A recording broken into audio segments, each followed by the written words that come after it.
Hey everyone, want to use variable Google fonts? In this video, I'll show you how to add and customize variable fonts step by step.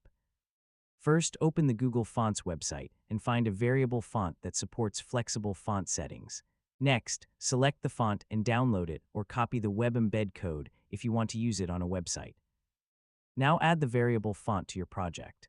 If you're building a website, you can import it using HTML or CSS like a regular Google font. After adding the font, use CSS to control different font properties such as weight, width, and style.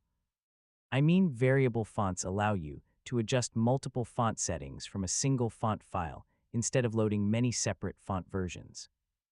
Next, experiment with different values to create the exact typography style you want for headings, paragraphs, and design elements. If you are self-hosting the font, make sure the variable font file is properly uploaded and connected using CSS. Finally, test your website or design across different devices to make sure the font displays correctly, and that's how you use variable Google fonts.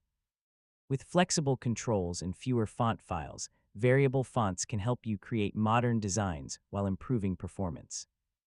Thanks for watching, and don't forget to subscribe for more easy technology guides.